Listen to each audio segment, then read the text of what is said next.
জুবিন ক্ষেত্ৰত কালি মানে কাৰেণ্ট কাটি দিলে বুলি মোলৈ ইয়াৰ পৰা ফোন কৰিছিলে ভাইটিটোৱে। সেইকাৰণে ৰাতিপুৱাই আহিলোঁ, কি হৈছে কিন্তু আহি দেখিলোঁ যে এতিয়া ঠিকে আছে, বিজুলী সংযোগ হৈ গৈছে। তাৰপাছত মই মানে এটা চাউণ্ড ছেট দিছিলোঁ ইয়াতে। যোৱাবাৰ আহোঁতে মোক ইয়াত থকা যিবিলাক কৰ্মী তেওঁলোকে ক'লে যে ইয়াত বৰ ঠাণ্ডা ঠাণ্ডা লাগে আৰু ইয়াত যদি এটা সৰু লাহেকৈ সৰু স্বৰত যদি এটা জুবিনদাৰ গানবিলাক অনবৰতে বজাই থকা যায় ভাল লাগে সেইবুলি ক'লে। সেইকাৰণে মই এটা চাউণ্ড ছেট দিছিলোঁ, সেই চাউণ্ড ছেটটো চাবলৈ আহিলোঁ। ঠিকে কৰিছে নাই বুলি চাউণ্ড ছেটটো চালোঁ আৰু অকণমান মানে কামবিলাক খৰতকীয়া হ'লে ভাল আছিলে। চৰকাৰৰ কাম একদম লেহেমীয়া হৈছে আৰু আনফালে এতিয়ালৈকে জুবিনদাৰ ন্যায়ৰ কাৰণে যি ফাৰ্ষ্ট ট্ৰেক কোৰ্টৰ কথা, দৈনন্দিন হিয়াৰিঙৰ যি কোৰ্টৰ কথা কৈছিলে, সেই কামটো চৰকাৰে এতিয়ালৈকে কৰি দিয়া নাই। চৰকাৰে সেইটো সোনকালে কৰি দিয়াৰ ব্যৱস্থা কৰিব লাগে। তদুপৰি মই সদায় কৈ আছোঁ, আপোনালোকে সদায় প্ৰমাণ পাই যাব মই কোৱা কথাবিলাক সঁচা হয়নে নহয়, আপোনালোকে প্ৰমাণ পাই যাব। মই কৈ আছোঁ যে এতিয়া যিখন চাৰ্জশ্বিট দিছে, এইখন চাৰ্জশ্বিটত জুবিনদাৰ মৃত্যুৰ কাৰণে জগৰীয়াসকলৰ কোনো শাস্তি নহয়।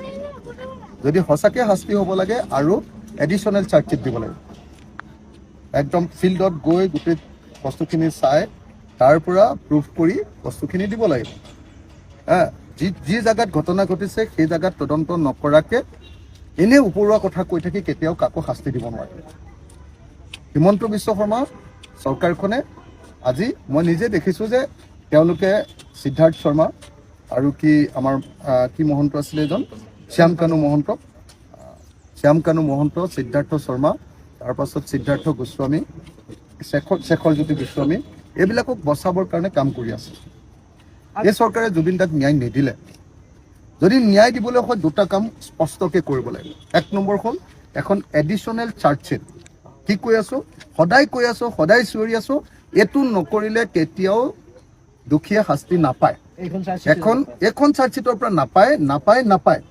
মই কোৱা কথাবিলাক পিছত হয় নে নহয় আপোনালোকে নিজে জানিব। মই এতিয়া বিধায়ক, লেজিছলেটৰ বুলি কয়, আমি আইন ৰচনা কৰোঁ। গতিকে কোনখন চাৰ্জশ্বিটৰ পৰা শাস্তি হ'ব আৰু কোনখন চাৰ্জশ্বিটৰ পৰা শাস্তি নহয় আমি বুজি পাওঁ। মই তন্নকৈ পঢ়িছোঁ, তন্নকৈ পঢ়ি মই বুজিছোঁ যে এইখন আচলতে ইহঁতক বচাবৰ কাৰণে হিমন্ত বিশ্বই চাৰ্জশ্বিট দিছে। সেইকাৰণে মই বাৰম্বাৰ কৈছোঁ যে চাৰ্জশ্বিটখন আৰু এখন এডিশ্যনেল চাৰ্জশ্বিট দিব লাগে। নম্বৰ 1, 2খন দিব লাগে দৰকাৰ হ'লে। নম্বৰ 2, জুবিনদাৰ যিটো তদন্ত এতিয়া যিটো হিয়াৰিং চলি আছে, সেই হিয়াৰিংটো ডে টু ডে হ'ব লাগে। আৰু নম্বৰ 3, এটা নেশ্যনেল লেভেলৰ এটা এডভোকেটৰ টীম, তাত অধিবক্তাৰ টীম এটা তাত দিব লাগে। আমাৰ জিয়াউৰ কামাৰ্ডা বহুত ভাল এডভোকেট, কিন্তু অকল জিয়াউৰ কামাৰ্ডা নহয়, জিয়াউৰ কামাৰ্ডাৰ লগত এটা নেশ্যনেল টীম এটা হেডেড বাই জিয়াউৰ কামাৰেই হওক। কিন্তু এইটো যেতিয়া কৰিব তেতিয়াহে প্ৰকৃত অৰ্থত দোষীক শাস্তি দিব পৰা যাব। গতিকে মই এই কথাখিনি আপোনালোকক ক'লোঁ। আৰু জুবিনদাৰ ক্ষেত্ৰখন যিধৰণে নিৰ্মাণ কৰিব লাগিছিলে কৰা নাই। কিবা 2 কোটি নে 4 কোটি দিয়া বুলি কৈছে। এইহেন বিশাল ঠাইখনত বৰ 4 কোটি টকাৰে কিবা কনষ্ট্ৰাকশ্যন হ'ব নেকি? ৱালখনেই নহ'ব, হয়নে নহয় কওক? গতিকে চৰকাৰে জুবিনদাক তেওঁলোকৰ চৰকাৰ দিনত মাৰিলেও চৰকাৰে জুবিনদাক এতিয়ালৈকে ন্যায়ো নিদিলে। চৰকাৰে জুবিনদাৰ কাৰণে কৰিবলগীয়া সাধাৰণ কামকেইটাও নকৰিলে। মই সেইকাৰণে কৈছোঁ হিমন্ত বিশ্ব শৰ্মাক পাপে চুব। ইমান আমাৰ অসমৰ আটাইতকৈ জনপ্ৰিয় মানুহজনক এনেকৈ যে অন্যায় কৰিছে, পাপে চুব। অন্ততঃপক্ষে ইমান দিন 100 কোটি টকা এটা ইয়াত ডিক্লেয়াৰ কৰি দিব লাগিছিলে, 100 কোটি টকা এটা, আৰু যুদ্ধ ক্ষিপ্ৰতাৰে কামবিলাক কৰি দিব লাগিছিলে। তেতিয়াহে আমি বুজি পালোহেঁতেন।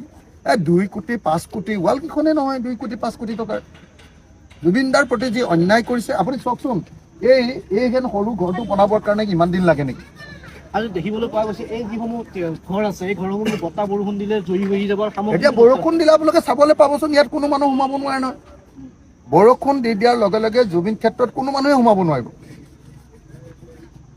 এইবিলাক ইমান দিন কৰি পেলাব লাগিছিলে কামবিলাক।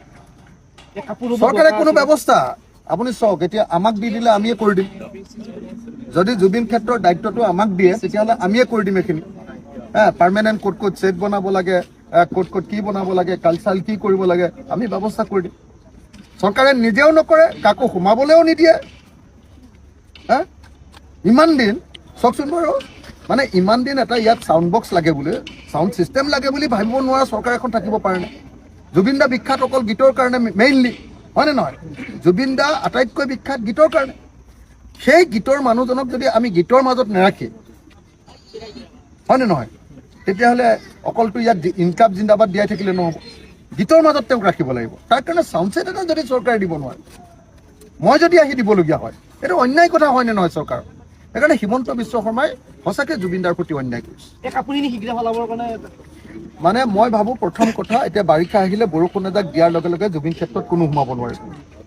গতিকে ইয়াতে মানুহ সোমাব পৰাকৈ যিখিনি টাইল চাইলছ লগাই দিয়াৰ ব্যৱস্থা কৰিব লাগে সেইখিনি কৰিব লাগে, নাম্বাৰ 1। নাম্বাৰ 2, ইয়াত যিমানবিলাক শ্বেড আছে এইবিলাক হ'ল একেবাৰে লেতেৰা পেতেৰা। চাওকচোন, মানুহ সোমাব পৰা, মানুহ থাকিব পৰা জেগা নেকি ইয়াত কওকচোন? চৰকাৰৰ পিনৰ পৰা কেইজনমান কৰ্মচাৰী, দৈনন্দিন চাফ চিকুণ কৰা কৰ্মচাৰী কেলে নিদিয়ে? কিয় ইয়াত নিজে স্বেচ্ছাসেৱকে কাম কৰিব লাগে? আৰু যিসকলে স্বেচ্ছাসেৱকে কাম কৰে তেওঁলোকক চৰকাৰে দৰমহা দিয়াৰ ব্যৱস্থা নকৰে কিয়? আৰু ইয়াৰ পৰা পইচাখিনি চৰকাৰে উঠাই লৈ যায় কেলে? ইয়াক কমিটিখনকে দিলেওতো তেওঁলোকে কৰাই থাকিব পাৰে। আজি ইয়াত কৰ্মচাৰীবিলাকক যিবিলাকে কাম কৰে তেওঁলোকক আমিহে সকলোৱে দি মেলিহে সহায় কৰিহে চলাই আছোঁ। চৰকাৰেতো একো দায়িত্ব লোৱা নাই, এইটো অন্যায়।